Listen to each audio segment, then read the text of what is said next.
विदेशमा चाहिँ यसरी घन्टामा घुम्नुपर्छ है। विदेशमा सेक्युरिटीको काम चाहिँ यस्तो हुन्छ है। अनि यसरी घुम्नुपर्छ, पुरै घुम्नुपर्छ। कम्ती गाह्रो हुन्छ। मान्छेले भन्छ विदेशमा सजिलो कहाँ सजिलो, धेरै गाह्रो छ। घन्टामा हिँड्नुपर्छ यसरी। अब यसले चाहिँ रोन्ड भन्छ, रोन्डा यसरी हाल्नुपर्छ। त्यसले लाग्दैन फेरि। यसरी कति बल्नुपर्छ। 1 नम्बर रोन्ड भयो। अनि त्यसपछि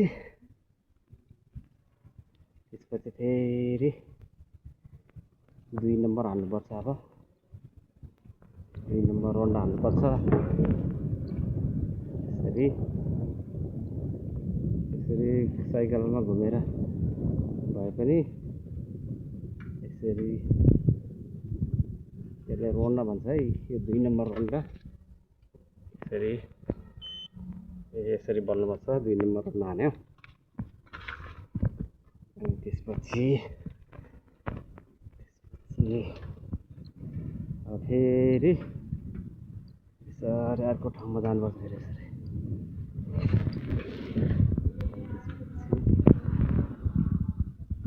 यसरी 3 नम्बर रोन्ड हाल्नु पर्यो। 3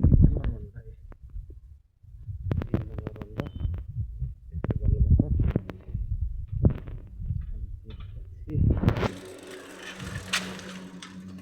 यो चाहिँ विदेशमा है, यसरी रोन्ड हाल्नुपर्छ। यसरी भित्र पनि जानुपर्छ कि जहाँ रोन्ड छ त्यहाँ त भित्र पनि जानुपर्छ यसरी साइकलमा। अनि त्यसपछि चाहिँ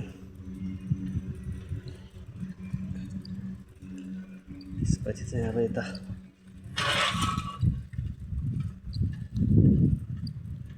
त्यसपछि चाहिँ यता 4 नम्बर रोन्ड हाल्नु पर्यो।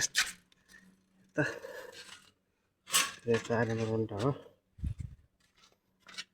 यसो भित्र हाल्नुपर्छ। यो चाहिँ दिनमा हो, राति पनि हाल्नुपर्छ।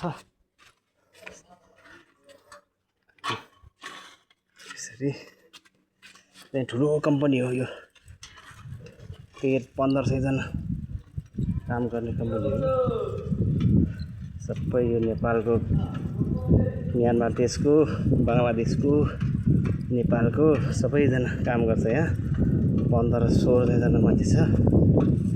ठुलो कम्पनी हो यो। यसरी चाहिँ रोन्ड गर्नुपर्छ। यसरी अनि त्यसपछि सबै 5 नम्बर हाल्यो।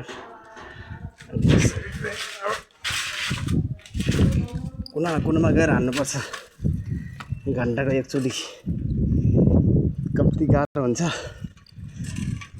पानी पनि भन्न पाउँदैन, घाम पनि भन्न पाउँदैन। यसरी हाल्नुपर्छ। विदेशमा धेरै गाह्रो छ। यसरी भित्रसम्म जानुपर्छ। त्यहाँबाट यो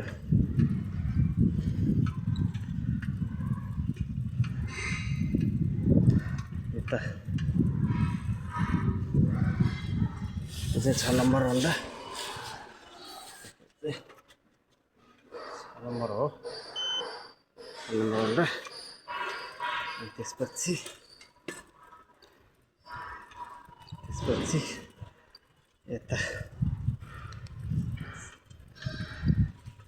यता फेरि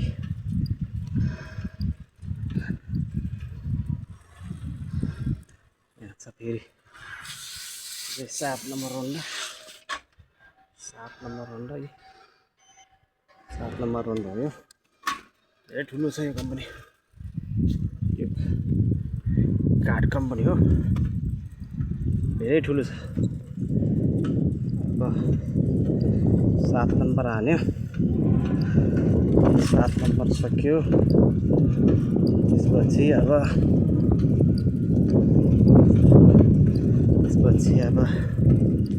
8 नम्बर हाल्नुपर्छ। त्यसपछि यस्तो चाहिन्छ, यस्तो बेलुन पनि चाहिन्छ। त्यसपछि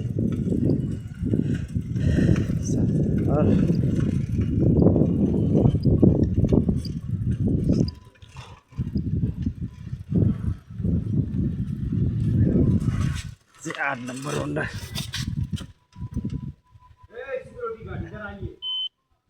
8 नम्बर होन्डा। 8 number Honda. यस विदेशमा यस्तो नयाँ काम पनि बनाउँदैछ अर्को। 8 नम्बर होन्डा।